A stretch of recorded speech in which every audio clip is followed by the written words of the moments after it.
On January 1st, the band returned to Music Source. Craig Montgomery was friends with Brian Nelson, who worked there, and it allowed the band to record for free. The recordings were done solely for the band. Quote, "This was not for Sub Pop or anything. This was something Nirvana was doing," said Steve Fisk. The reason for the session was Montgomery. Quote, "They had some songs they wanted to throw down, and I had been pestering them to let me record them for some time. It was really raw. They would play the songs live, and then Kurt would either put a vocal on it, or he wouldn't. It was all first take. The band was unhappy with the sound and thought it was too raw. Kurt said, quote, "It didn't turn out very well." And Chris said, "We were going to put out an EP, but that's not going to happen." Despite the band being unhappy with the recording, DGC purchased the tape for $600 and later remixed Even in His Youth and Aneurysm for the Teen Spirit single. Other songs done during this session were an instrumental of Oh the Guilt, an extremely different and Beatles-esque All Apologies, On a Plane, Radio-Friendly Unit Shifter, and Token Eastern Song. Quote, "It's funny because even though that session was before Nevermind, a lot of those songs ended up on In Utero, so when I heard In Utero, I was like, oh, that song, we did that," said Montgomery. For January, Sub Pop's single of the month was The Fluids' Candy with a live version of Nirvana doing Molly's Lips. This was the last Nirvana release through Sub Pop, and on the Runout Groove is printed, Later. In early spring, the band started practicing in a converted barn at a friend's house in Tacoma. It had been decorated with brown shag carpet and had a PA. Quote, "We found this barn. Someone had made it into a studio," Chris said. "It was warm, and we weren't disturbed. There weren't other bands bleeding through the walls. We had the music to ourselves, and Kurt was always kicking songs around. He'd be in his apartment cranking out riffs and vocal melodies, then bring them up. Hey, check this one out. We put it into the grinder and see what came out the other end. Came up with so much stuff where we'd go, God, this is the best thing we've ever done," Dave said. Then we'd forget how to play it. The band brought in a boombox to start recording themselves. So many songs got thrown away until we finally said, maybe we should start recording them on a cassette. Recorded in March, the band laid down most of the tracks that would end up on Nevermind, along with Verse, Chorus, Verse, and Old Age. Butch already knew their material due to having recorded them as Smart Studios, but the new material really stood out to him. Quote, "The new songs were much better crafted and hooky." On April 17th, the band played the OK Hotel in Seattle. The venue was packed and being filmed for a future documentary that later became Hype. Also that same night, a party was being held for the release of singles. Quote, "I was at soundcheck," said Kerry Montgomery. "We were waiting for them to get done so we could go eat, and Kurt was like, I want to try this new song. They played it all the way through, and we all looked at each other like, what was that?" Poneman said, "When it started, I remember thinking, wow, this is a good song, like, wow, this is a really catchy verse. And then it came to the chorus, and it was like time had stopped still for a second. The reaction was instantaneous. The crowd went absolutely crazy. The first part of the song was so good, and then it goes into the chorus, and the chorus left the verse in the dust." A week later, the band started heading down to Van Nuys, California to record with Butch Vig. Dave and Kurt left a couple of days early in his Datsun. The car managed to get them 100 miles out of Olympia before overheating every 15 minutes, and the trip took 3 hours. They barely made it back to Tacoma, where they parked it in a quarry and pelted rocks at it for a half hour, then made their way back to Chris's to hitch a ride with him in the Dodge van. The band crashed in San Francisco with the Melvins when Kurt, Dave, and Dale Crover started the band The Retards. They chose to record Drain You because Kurt felt it wouldn't translate well as a Nirvana song. Debbie Shane, who was dating Crover at that time, said, quote, "We went to a practice space that my band shared with the Melvins. We played some of Dale's songs, some of Dave's songs, some of my songs, and then Kurt said he had this song, but it wasn't going to be a Nirvana song because he couldn't come up with a drum part. And he just wasn't sure if he liked it or not. Then he heard Dale's drum part, and everything changed." At the end of April, the band rehearsed at Third Encore in Burbank, California. Quote, "Kurt called me up and said, "I've got the best drummer in the world," remembers Vig. "I thought, yeah right, I've heard that one before." The first time we went in that rehearsal space and started running through the songs, it was just amazing. Dave was incredibly powerful and dead on the groove. I could tell from the way Kurt and Chris were playing with him that they had definitely kicked their music up a notch in terms of intensity. Quote, "Kurt and Chris had their amps cranked," Vig recalls. Dave didn't have any mics on his drums, and his drums were louder than their amps. He hit the drums so hard, I was like, holy shit, this guy is really fucking strong. Butch wanted to work out the kinks and not practice the songs until they grew old. Quote, "Frankly, I didn't want to beat the songs into the ground.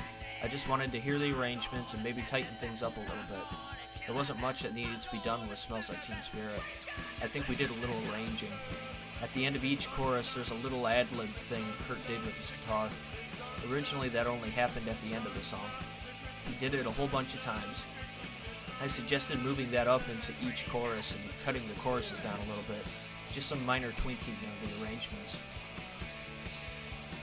Towards the end of rehearsals, the band found themselves waiting for hours for DGC A&R man Gary Gersh.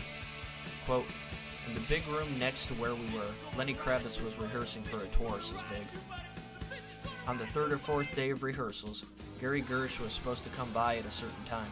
A couple hours went by, and the band didn't want to just play, so Chris went out and got a bottle of Jack Daniels and drank. Then he went into the office and got on the intercom.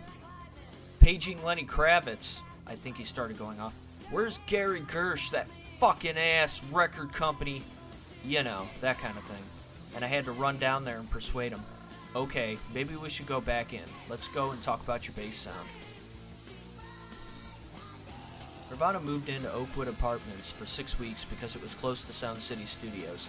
These times were a total change for the band, as Oakwood was in the LA suburbs and nicely furnished. LA's weather significantly better than Olympia, and Sound City with its gold records on the walls contrasting Reciprocal's paint-peeled walls. The band decided to make things a little more roomier. Butch Vig said, quote, "The band was staying at the Oakwood Apartments, which they completely trashed. It looked like an atom bomb went off. Junk food and beer and records laying around, and cassettes and guitars and guitar strings and sticks. And Kurt had drawn a bunch of pictures and written lyrics on the walls. That band Europe that had that big hit with that song The Final Countdown was staying next to them. So there's these blonde Scando guys with their girlfriends out by the pool, and Kurt would take his guitar out there, and the Nirvana guys would sit out by the pool and make up songs about them. They were definitely punks. They were fucking around as much as they could." At one point, John Silva had to bail Chris out from a DUI. Butch Vig said, quote, "One night we went to see L7 play, and I didn't know this, but Kurt and Chris took mushrooms, and Chris was driving. He had also drank like half a bottle of whiskey by the time we got there. After the show, they disappeared. The next morning I went in at noon, and at 1 or 2, no band. I kept calling, 'Where's the band?' Finally, I got a call from Nirvana manager John Silva at 4 or 5, and he said, 'Chris was driving the van on one of the canyon roads, drunk and tripping. And when he got pulled over, there was still like a quarter of a bottle of Jack Daniels, and Chris was like, I don't want him to fucking catch me with this. So he chugged the rest literally in the 30 seconds it takes the cop to walk up to the van. So he was completely out of his mind. Of course, they arrested him and took him to the slammer. Kurt, still tripping his brains out, got out and walked from wherever they were, back like 7 miles, and this is at 2 in the morning. They had to go bail Chris out. Needless to say, they were pretty fried when they came in. On May 2nd, Nirvana began sessions for Nevermind. They were booked in Sound City Studio A for less than 3 weeks. The band would typically arrive around 1 p.m. and work till midnight. Kurt was nursing Hycomine cough syrup at the time, partially for the high and partially to preserve his voice while recording. To blow off steam in between takes, the band would do covers of Alice Cooper, Black Sabbath, and Aerosmith. Afterwards, they would wander Venice Beach until sunrise. The rhythm section of the band was laid down in 5 to 6 days. While recording, Grohl was hitting the drums so hard that after every other song, they had to change the drum heads. To combat this, they employed the Terminator snare, which cost them $1,542 for a 10-day rental. After the basic tracks were laid down, the band moved to Studio B to do overdubs. Quote, "We started adding the second rhythm guitar to songs," said Vig, and Kurt started working some more on his vocals. Dave did some harmonies. We downed a lot of hypodermic cough syrup and Jack Daniels and lounged on the couch in the recreation area of the studio for days on end, writing a few lyrics here and there, Kurt said. If we hadn't met our time commitment at the end of our recording period, we would have just bought our songs from Gloria Estefan or Warrant or Jay Masses. Jay's got a shitload of songs he's always trying to pawn off on people. Butch Vig said, quote, "Kurt was very moody. I knew that from the Smart Studio sessions. He was very difficult to figure out because he could be in an elated mood, ready to play, then half an hour later he'd just sit in a corner and not say anything to anybody. Sometimes it would bring the session to a halt. He would be totally uncommunicative. I found out right away that Kurt didn't like to sing a lot. He really wanted to do everything on the first or second take. He'd do a couple of takes and say, 'That's it, I'm not going to do it anymore.' The tricky part was trying to figure out how to motivate him to give really good performances. Sometimes his first or second takes were brilliant, but sometimes they needed work. They needed to be more focused. What I ended up doing was recording everything he sang, even the warm-ups. A lot of times I'd actually be going for a first take, but he would think it was just a warm-up. Then I'd have the engineer flip to a new track and I'd tell Kurt, 'Okay, you're ready for your first take.' If I was lucky, I could get as many as 4 takes out of him. Then I'd take the best piece of each one and make a master out of it. One track ended up incredibly frustrating, and that was Lithium. Vig said, "The afternoon we tried to track Lithium, we had done a few passes, and for whatever reason Dave kept speeding up and it didn't feel good. Like halfway through the 4th take, Kurt says, 'Stop, stop,' and he started playing Endless Nameless. I just kept the tape rolling. Kurt was singing so hard I thought he was going to kill somebody. The veins in his neck were bulging out, and he was just pouring sweat, strangling his vocal cords, and at the end of the song, he started smashing his guitar. I was in the control room and didn't even know what to say. I went out and asked, 'Are you okay?' He just got up and walked in the other room. And Chris sort of looked at me like, 'Whoa.' I've never seen so much rage in somebody in the studio that came out that instantaneously. It was scary to watch him play that song. I'm not kidding." The idea to put Endless at the end of the album came from Kurt's time with Jesse Reed. When the two shared an apartment in Aberdeen one time, Kurt recorded himself at the end of a blank 90-minute tape saying, "Jesse, Jesse, I'm coming to get you," and played the tape right as Jesse went to sleep. Something in the Way was recorded so quietly that originally the bass and drums bled into Kurt's mix. Butch suggested they record Kurt separately. Kurt used his beat-up Stella acoustic, and he used a pair of pliers to tune it. Quote, "I unplugged the telephones, hung a do not disturb sign, turned off the lights, locked the door, and hit record. His performance stunned me," Vig said. The other stark moment of Nevermind ended up being Polly. The song was written way back in '87 after Kurt had read an article in the Seattle Post on August 19th. A 14-year-old runaway girl had been hitchhiking home from a rock show at the Tacoma Dome when she was picked up by Gerald Friend, a 49-year-old who handcuffed, abducted her, and proceeded to torture and rape her at his mobile home with items such as a blowtorch. As a survival instinct, the girl started coming on to Gerald and actually started dating him, so as he would drop his guard and she could escape. Outtakes of this session ended up being Sappy, Verse Chorus Verse, Old Age, and Song in D. Although practiced, it's not logged as ever being recorded.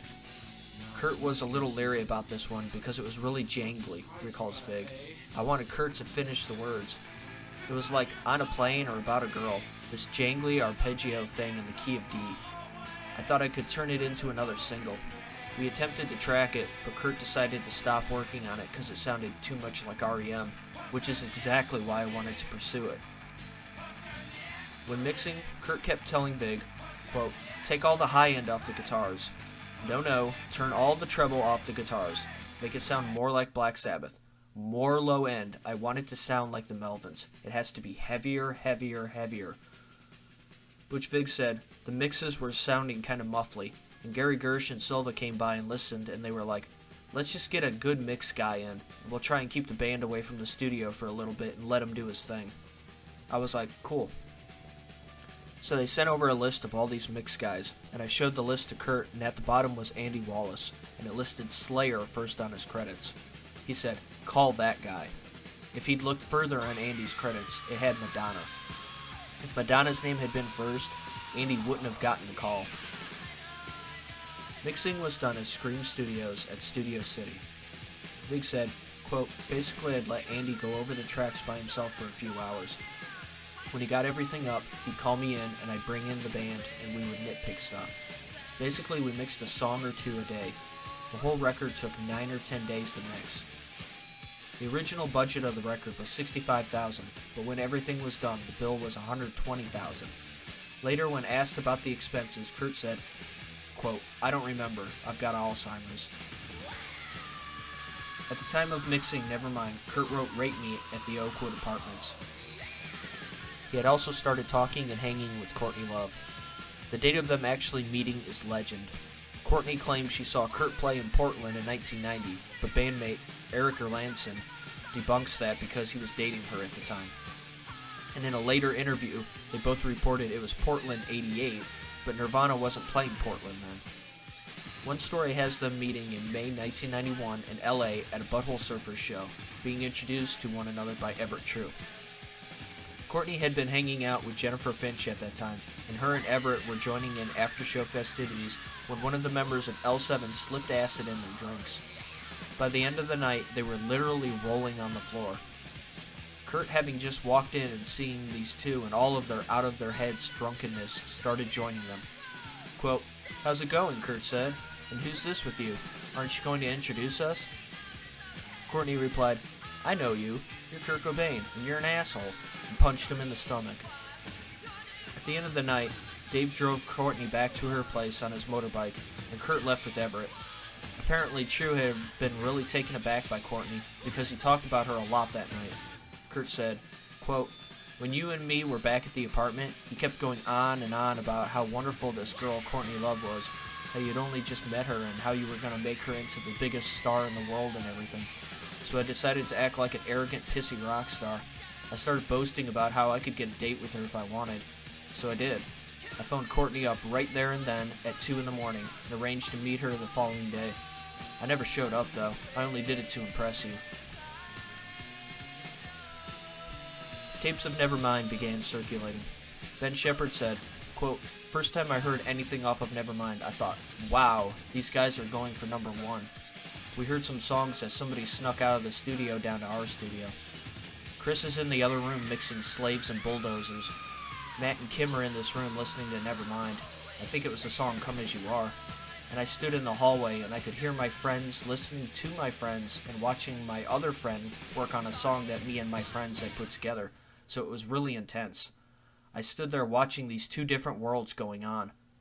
The cover of Nevermind came after Kurt had watched a documentary on underwater childbirth and drew some sketches. Underwater photographer Kirk Weddle was hired to shoot the cover. 5-month-old Spencer Eldon was chosen. Much controversy came over the penis being featured on the cover, although, quote, some of the babies were girls, said art director Robert Fisher. The back cover is a shot of Kurt's Chim Chim toy monkey in front of a collage from Kurt's fridge of diseased vaginas and meat products, taken from a supermarket poster, with Dante's Inferno people climbing over them. Kurt said, quote, if you look really close, there's a picture of Kiss in the back, standing on a slab of beef. Fisher suggested the band try to duplicate the cover in a swimming pool in Van Nuys. Quote, everything that could have gone wrong did go wrong. The pump of the pool was broken and it was really windy, so the water was really murky and the pool was cold. Kurt was really sick. The photos were scrapped and a shoot with Michael Levine done on May 23rd was used instead. In late June, the band returned home after touring with money from merchandising. Kurt's purchase with his $500? A beige 1963 Plymouth Valiant with 140,000 miles. He and Toby were still hanging out at the time. Quote, we hung out casually for a year or so after we split. Dating is such a weird thing when you're at that age. In July, Dave moved out to his own place in Seattle, once again leaving Kurt to his own devices. Shortly after, on July 29th, Kurt returned home from doing promotional work in LA to find all his belongings on the street. He'd been kicked out for not paying his rent.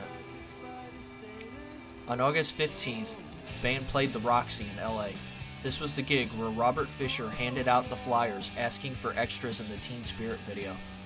The video was shot 2 days later at GMT Studios in Culver City. The concept was based on two movies, Rock and Roll High School and Over the Edge. Sam Bayer believes he was picked to be the director because his test reel was so poor the band felt it would get a punk, non-corporate video out of him.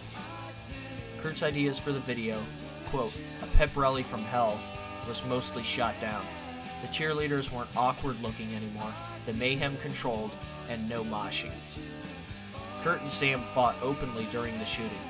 By the end of the shooting, the boredom had set in, and the climax of the video is honestly the kids having had enough of sitting around and thrashing the set.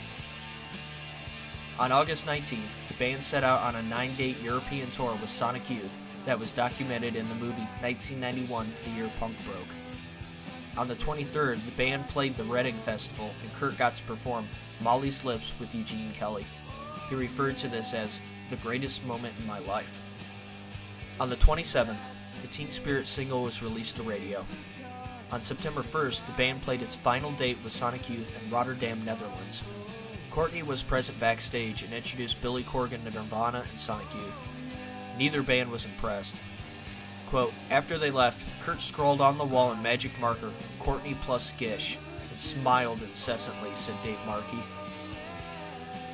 On the 3rd, they appeared for the last time on John Peel's BBC show. The band tracked Dumb, Drain You, and Endless Nameless. Fatigue had majorly set in for the band, and they crashed while mics and equipment were set up. Session producer Dale Griffin said, quote, we were well off schedule, but I was prepared to let that go. Better we get something on tape in due course than stick to the strict rules and risk getting nothing. We'd had 2 trouble-free sessions, so the guys were in credit. Meanwhile, Dave and Chris got themselves up and running, and Fred showed them up to the BBC canteen for food and the inevitable cup of tea which solves all things. Kurt slept on. As time went on, the decision had to be made if the session was to go on or be aborted due to the band being up to snuff. At that point, Kurt began to wake up, and Chris and Dave returned from eating, and they decided to go on with it. The band returned home the next night, and Kurt slept in the back seat of his car. On September 9th, the Teen Spirit single was released in the UK with Even in His Youth, the B-side. On the 13th, a release party took place at the Rebar. Washington's liquor laws didn't allow this establishment to serve hard liquor, so someone smuggled in bottles of whiskey. After having too much to drink, a food fight ensued, and the band was thrown out of their own party. Carrie Montgomery continues, after we got thrown out of the Nevermind release party, we all went over to Susie's house and dressed the Nirvana guys up in dresses and put makeup on them and danced around the house. And I think that was the night that Kurt was slingshotting eggs off of Susie's porch at the neighbors' cars. Kurt Bloch made a huge mountain of Nelson CDs in the living room, and people started running at them, chucking them, and burning them. Susie was the Northwest promotion person for DGC, so she had all these Nelson CDs. Don't ever tell David Geffen that, but bless her heart, she couldn't stop them from doing it. It was just going to happen. 3 days later, they played Beehive Records in Seattle. The show was scheduled for 7, and by 2, there were over 200 people lined up for a venue meant to fit 50. This was one of the moments Kurt realized the craziness that was about to envelope the band. Some kids from Kurt's high school even showed up asking for autographs, which did the most to freak him out. Chris even said, quote, things started to happen after that. We weren't the same old band. Kurt, he just kind of withdrew. On September 21st, Teen Spirit debuted at number 27 on the Billboard chart. On the 24th, Nevermind was released in the States. 46,251 copies were made, which was 953,749 too few. That same night, the band played the Axis in Boston, and melody maker-photographer Steve Gullick said, quote, the club was shaking with energy. It was like being on the edge of a tornado. We went back to the hotel and they were playing Teen Spirit on MTV. I was like, fucking hell, this is going to go off. On September 28th, Kurt finally saw himself on TV on 120 Minutes and called his mother to let her know. On October 5th, while partying in Athens with REM guitarist Peter Buck, Teen Spirit moved to number 5. October 12th, the band played the Metro in Chicago, and Courtney was in town to visit Corgan. When she showed up at his place, Billy's long-term girlfriend was there, and she was kicked out. She took a $10 cab ride to the club, unaware that Nirvana was even playing, and arrived for the last 15 minutes of the show. That night, Dave stayed in Montgomery's room, as him and Courtney were sharing a room. The 19th brought a gig in Dallas at Trees. Quote, I was in Dallas, I had the flu, Kurt said. A doctor came to my hotel room and gave me unnamed antibiotic shots in the ass. Drunk again, and feeling the results of the antibiotics and heavy booze, I stumbled on stage and played 4 songs. In the middle of the 4th song, I took my guitar to the monitor board, smashing it to bits as the crowd cheered. Bullshit, bullshit. The bouncer, who was the owner of the monitor board, didn't appreciate what I'd done. For the next 5 songs, he paced back and forth, punching me in the ribs. I jumped into the crowd with my guitar.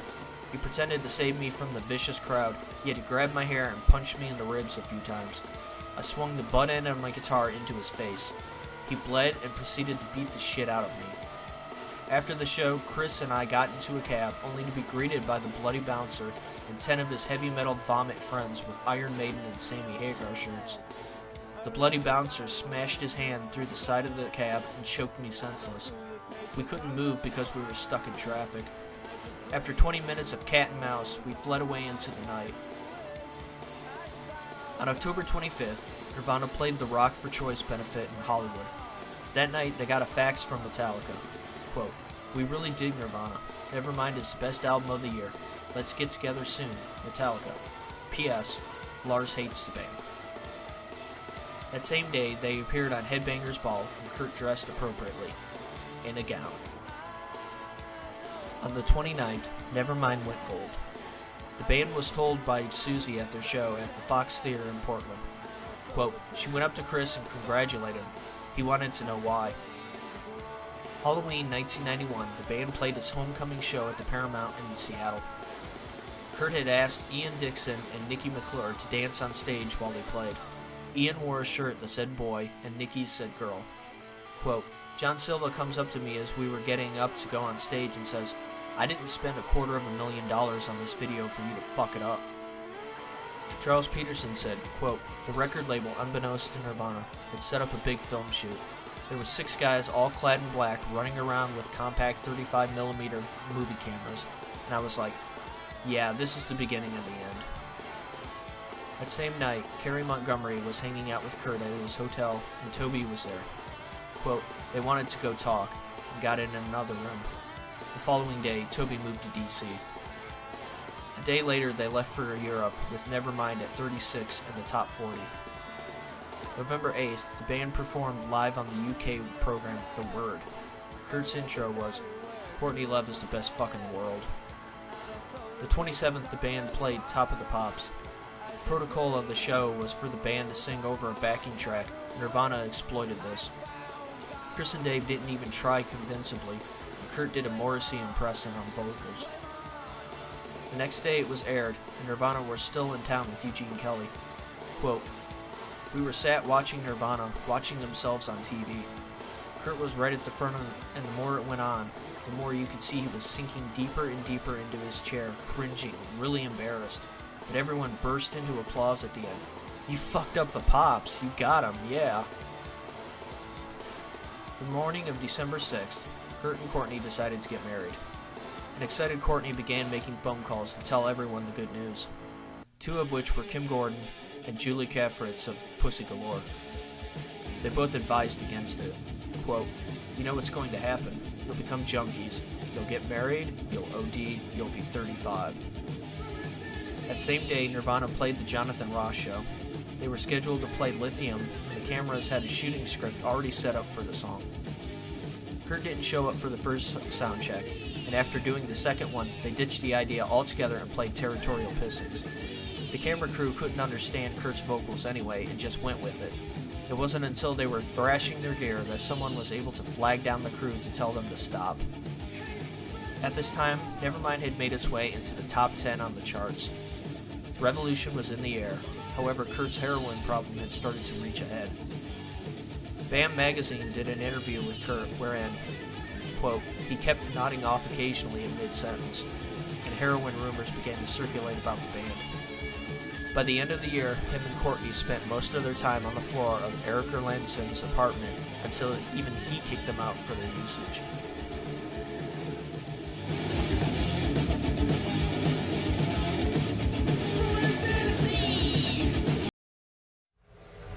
Once again, Nirvana.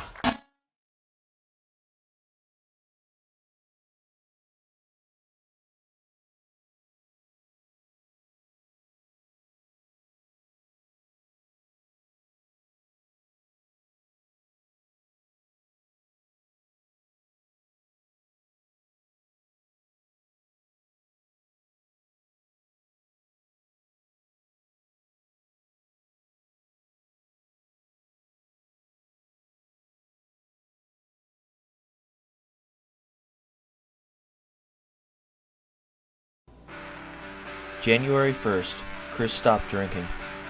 Quote, on New Year's, I was in San Francisco. I was a raging drunk for 2 weeks on a tour. I was going around a hotel and bumped my head on an overhead heating appliance. Pow! I hit my head, it was all bloody, and I woke up in the morning and thought, God, I've got to quit this shit. On January 2nd, the band was in the midst of a tour with Pearl Jam and Red Hot Chili Peppers, two bands who really didn't share much with Nirvana. Around this time was when Chris finally admitted to himself that Kurt was on heroin. He looked like a ghoul, Chris said. With the wedding of Kurt and Courtney looming, the circle of friends became even smaller. Ian Dixon said, I've always blamed Courtney for it, but I don't even know if that's true anymore. A lot of it was his inability to deal with his fame. At this time, Pearl Jam and Nirvana began feuding. The start came on December 31st, 91, when Pearl Jam played the intro of Smells Like Teen Spirit, then stopped, a gesture to piss off the band. The Nirvana camp claimed that the band didn't have punk roots and was just clinging to the coattails of grunge. Kurt said, I have so many people who hate my guts for putting down Pearl Jam, and then I think, what value do those people have in my life, you know? I have to speak the truth. I have to say what I feel. I'm being honest, and people aren't used to that, especially in the commercial world. On January 9th and 10th, Nirvana rehearsed for their SNL appearance in New York. The band was told to go through the motions they normally would so that they could get down a shooting schedule. The band, of course, ignored this. The same day, Sassy magazine asked to have Kurt and Courtney on the cover. The magazine had a sense of indie cred, featuring content on Bratmobile and Bikini Kill. Later that night, they played MTV's 120 Minutes and performed 7 songs. On January 11th, Michael Levine took photos of the band at his apartment. Kurt's state was pretty bad, and he was nodding out most of the time. Quote, Kurt was like, give me the Flipper album, so I passed him over a copy, and he took out a pen and drew the cover of the album onto his shirt. That night, when transportation showed up for the SNL gig, the limo was rejected, and the band showed up in a van instead. Upon arriving, Kurt threw up outside and proceeded to be rude to host Rob Morrow and anyone in a suit. Despite his state, the band performed Smells Like Teen Spirit and Territorial Pissings. Kurt didn't make eye contact with the camera, and his hair was dyed red after Courtney objected to him having it colored red, white, and blue.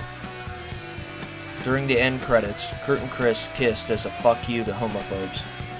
Quote, that was so spontaneous, Chris said, and on the rerun, they showed a different ending. I know why. Two guys kissing on TV? That's offensive. Whatever. There are so many more urgent problems than two people's sexual orientation. At this time, the couple found out about Courtney's pregnancy.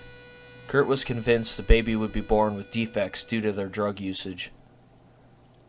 After leaving New York, Kurt and Courtney moved into a place at 448 North Spalding in Hollywood. This was more Courtney's choice as the city suited her much better than him. On the 19th, the band shot the Come As You Are video in LA. Management was worried about the similarities to the Killing Joke song 80s, but with the choices being this song and In Bloom, they went with the one they found to be the more marketable single. Kevin Kerslake was chosen to direct the video, and filming was done at Wattle Golden Park in Hollywood, Kurt and Courtney's place, and the Van Nuys airport hangar. They were filmed with water and through plastic to be unrecognizable. Quote, "It was strange because here's Chris and I running around this field having a great time. It's a sunny day, and Kurt wasn't feeling too good." On the second week of February, Tori Amos released her cover of Teen Spirit, and the band later adopted it to play before their concerts. Quote, "Every morning when Courtney woke up, we'd turn it up as loud as we could and dance around like a solid gold dancer. It felt really weird because the neighbors were listening. Maybe they thought I was an egomaniac, but I was really just miming the song and dancing around. It's a great breakfast cereal version." On Valentine's Day, the band met up with Shonen Knife. The band gave Kurt toy swords and a motorized Chim Chim monkey. Quote, "I hated Japan because people were so fucking polite," Dave said. "It pisses me off." On the 24th, Kurt and Courtney were married on Waikiki Beach. Dave was there, but Chris and Shelley weren't. Courtney claimed it was because they didn't approve of the marriage.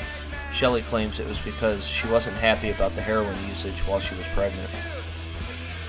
After the wedding, Chris didn't see Kurt for 2 months and barely spoke to him for 5 more.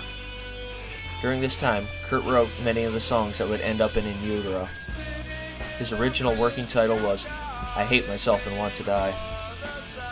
At this time, both Everett True and Jesse Reed remember Kurt showing them footage of Bud Dwyer's live suicide.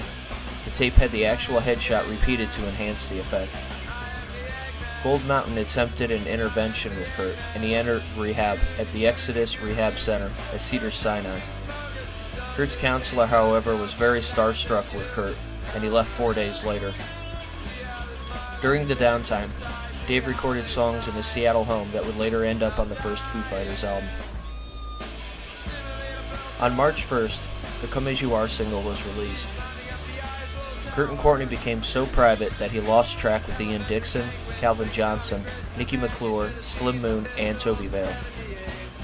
On April 7th, the band returned to a studio for the first time after Nevermind. They recorded at Laundry Room Studios in Dave's basement and laid down Return of the Rat, Oh the Guilt, and Curmudgeon.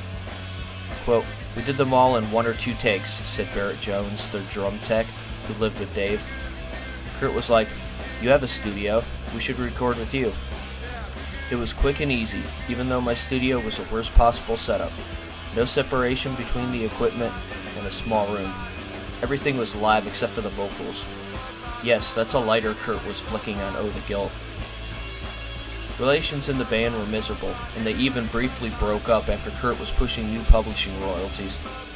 Beforehand, they were all equal, but now he was claiming 75-25 and 100% of the lyrics. On July 3rd, the band played in Spain when Courtney started having contractions. Kurt finished the gig not knowing if she was going to give birth prematurely at any moment. On July 9th, Courtney posed for the infamous Vanity Fair shots. At the end of July, Kurt returned home to find a pipe in the bathroom had burst. He had hid many notebooks, 2 tapes with new songs, and a Maserati guitar in the tub, thinking a thief would never think to look there, all of which was ruined. Out of anger, they called up John Silva and demanded a new place. They moved to 6881 Alta Loma Terrace. Kurt began working with the Melvins on what would become the Houdini album. The band refused to take most of his help. Quote, "These guys don't understand anything." July 21st, the Lithium single was released.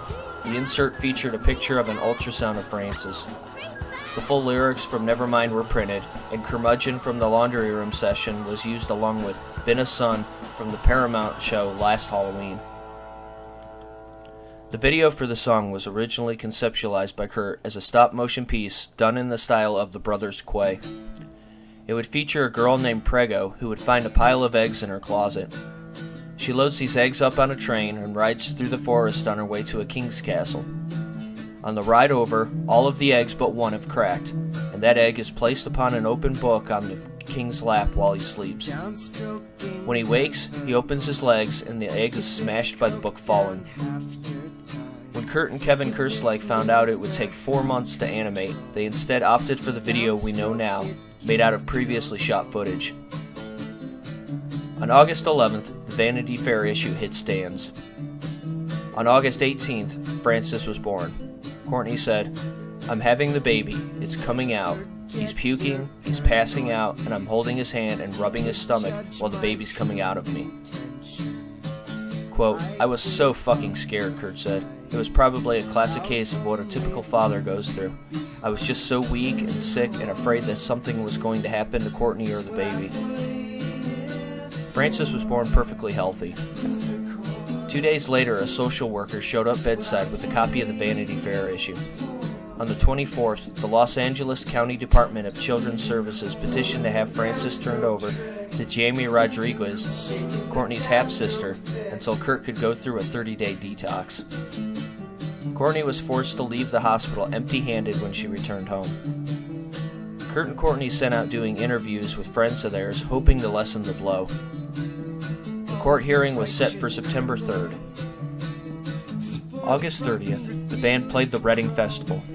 Rumors had long been spiraling about Kurt's health at this point, so he was at liberties to mock this, and showed up in a hospital gown and a wig, being pushed out in a wheelchair. The wig had been given to him by Everett, who used it to disguise his identity. Quote, "It was a present from my sister Allison. The previous year at Reading, I'd been threatened several times by Melody Maker readers, 2 with knives. Drew had been hanging out backstage when the decision was being made to let him wheel himself out when Everett drunkenly interrupted. 'Hey, let me push that. I can push that. Let me push Kurt onto the stage. It'd be way funnier.' They led up the side of the stage, and a drunken wheelchair chase with L7 ensued, the whole time management fumed, thinking he was going to push the wheelchair off the side of the stage. Chris took care of the intro. He'll be okay. With the help of his friends and family, he'll survive." As Everett wheeled him to the mic, Kurt grabbed at his neck. Thinking Kurt was staging a fight for a split second, Everett started fighting back when Kurt whispered, "No, you asshole, you're wheeling me to the wrong mic." At one point, while introing all apologies, Kurt led the audience in a cry of, "We love you, Courtney." Nirvana then returned to the U.S., and Kurt went into rehab again. On September 8th, Kurt signed a waiver that would allow him to play in LA for the MTV Music Awards. The rehearsals were tense. Nirvana wanted to play Rape Me, but MTV said a hit or else. They even threatened to boycott other Gold Mountain management bands like Sonic Youth and Beastie Boys, and fire friend Amy Finnerty, who worked for the channel. The band agreed to play Lithium, and when the day came for the performance, Kurt played Rape Me anyhow. The first 2 bars of the song were played to shake the MTV execs up a little, and Lithium immediately followed. At the end of the song, Chris launched his bass into the air as he had done countless other times, this time it coming right down on his head. Dave took to the mic enthusiastically saying, "Hi, Axl!" over and over, referencing yet another feud the band had, this time with Guns N' Roses. The fight goes back as far as Axl asking the band to play his 30th birthday party, and the band rudely declined. Later, he tried to get Nirvana to open for their Spring '92 tour. Twice burned, Axl decided to crack on the band at a live show a week beforehand in Florida, so when Axl bumped into Kurt and Courtney backstage, the stage was already set. Courtney yelled out, "Hey Axl, will you be the godfather of our child?" Rose turned to Kurt and said, "You shut your bitch up or I'm going to knock you to the pavement." An emotionless Kurt turned to Courtney and said, "Shut the fuck up, bitch." Axl's girlfriend, trying to change the subject, turned to Courtney and said, "Are you a model?" And Courtney's response was, "No, are you a brain surgeon?" After Nirvana's performance, Chris disappeared after the flying bass incident. Guitar tech Ernie Bailey went looking for him. Quote, "I went looking for him out at our trailer. I figured he was probably there duct taping his head back together when Kurt came in laughing his ass off. He told me he'd spit across the keys of Axl's piano as he left stage. So we're laughing about that, watching the ceremony on TV, when these 2 pianos come up and Kurt goes, Oh, fuck. I spit on Elton's piano by accident. The show is also showcased by another feud, but this time coming to an end. Later in the evening, Kurt and Eddie Vedder slow danced Eric Clapton's Tears in Heaven. Quote, "You're a respectable human being, even if your band does suck," Kurt told him. When Nirvana won their award for Best Alternative Music Video, the band sent up a Michael Jackson impersonator to accept the award. The audience didn't applaud. Quote, "A lot of it had to do with the fact they'd taken Michael Jackson off the top of the charts, but no one got Kurt's joke," said Janet Billig. Later, Rose's bassist Duff McKagan approached Chris and Ernie. Quote, "He's got several bodyguards with him, and one person in his entourage was videotaping, like he's making a Guns N' Roses movie." Duff comes up to Chris and announces, "I hear you've been talking shit about my band," and Chris tells him that he hasn't said anything about his band. But Duff keeps going on and on about it, and so Chris says flat out to him, "Obviously you're trying to provoke me into a fight so you can film it for your Guns N' Roses fan movie, and I could easily kick your ass, but then you'd have 4 of your bodyguards kick the shit out of me. So let's walk over behind those buses there, and it'll be you and me. I'll be more than happy to take you on." And Duff was like, "No, right here, right now," said Ernie. Duff was very thin and smelled like he was liquored up, so nothing happened. We walked on, laughing at how absurd it was. Nirvana went 2 for 2 on awards that night. 2 days later, Nirvana played the Seattle Center Coliseum. Kurt had started taking major criticism for his pro-gay and pro-choice stance, and management had brought in a metal detector. There were even threats Kurt would be shot if he walked on stage. Donald Cobain had worked his way backstage to see Kurt again. Problem was, Wendy was backstage as well. It had been 18 years since the divorce, but the wound was still apparently deep as a fight started between the two. It ended when Kurt finally told his dad to shut up and Wendy left. On September 26th, Kurt appeared unannounced at a Sonic Youth Mudhoney show. He performed "Where Did You Sleep Last Night?" and joined Mudhoney on "The Money Will Roll Right In." October 15th, the band filmed the video for In Bloom. The video was shot entirely in kinescope to give it an authentic Ed Sullivan look. The host was Doug Llewellyn from the People's Court, and coincidentally, his first job was on the Ed Sullivan Show. Around this time, a book on Nirvana entitled Nirvana, Flower Sniffin', Kitty Pettin', Baby Kissin', Corporate Rock Whores, was being written by Victoria Clark and Britt Collins. The book was soon an unauthorized work when Kurt and Courtney learned that 2 people interviewed was Falling James, Courtney's ex-husband, and Lynn Hirschberg. Having been attacked in the press for some time now, they smelled a conspiracy. What followed was Courtney, Dave, and Kurt calling Clark's home phone multiple times. They even called from Reciprocal Studios' phone while working on In Utero demos on the 25th and 26th. The messages ranged from pleading to outright threatening their lives. And Dino said, quote, "I'm not sure how seriously they were taking these phone calls while they were doing them. I think maybe they were taken very seriously by the recipients." The cops did get involved that day, but because of a noise complaint on Dave's behalf. Quote, "I said, you know, I've got Nirvana in there. They're this huge band." But this cop said, "I don't care who you've got in there, you gotta turn it down." By mid-November, Kurt and Courtney had won back custody of Frances. However, they still had to submit regular urine tests and have a social worker arrive to make sure Frances was being raised properly. That same month, Thor Lindsay gave Kurt a first edition signed copy of Naked Lunch. Quote, "Then Kurt wanted to talk to Burroughs, so I gave him William's number. He told me, if there's any kind of idea about me and Burroughs," and I said, "You should do a collaboration." He said, "I'd do it in a second." Barrett recorded Kurt again at Laundry Room Studios as he played guitar for 26 minutes, and it was shipped off to Burroughs' assistant. On December 15th, Incesticide was released. The album was released for a couple of reasons. One being the band wanted another album out already, but Kurt hadn't finished the lyrics to most of the new songs. The second being they wanted to sort out the real fans by releasing something not as accessible as Nevermind. Little promotion was done for the release and sales were lukewarm.